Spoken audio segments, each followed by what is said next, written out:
Azərbaycanda iri buynuzlu heyvanlar arasında nodulyar dermatit virus xəstəliyinə yeni yoluxma halları qeydə alınmayıb.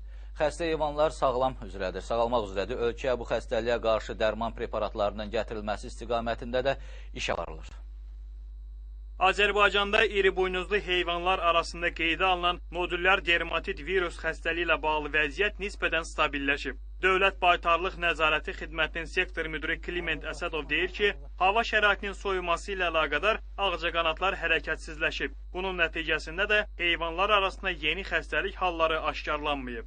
Ağcaqanad mıqat tərəfindən xəstə heyvanı dişləyib, o birisini yoluxdururlar. Bu virus xəstəliyi də qana keçir və xəstəlik baş verir.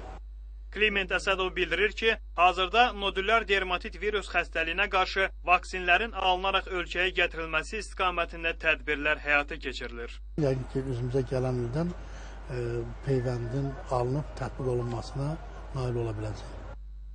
Xatırladaq ki, bu il Azərbaycanın bir sıra rayonlarında nodulyar dermatit virus xəstəliyinə yoluxan xeyli sayda iri buynuzlu heyvan tələf olub. İlk dəfə Afrika ölkələrində qeydə alınan xəstəliyə 2013-2014-cü illərdə Türkiyə və İranda rast gəlinib. Qabil Babayev, Yevlax.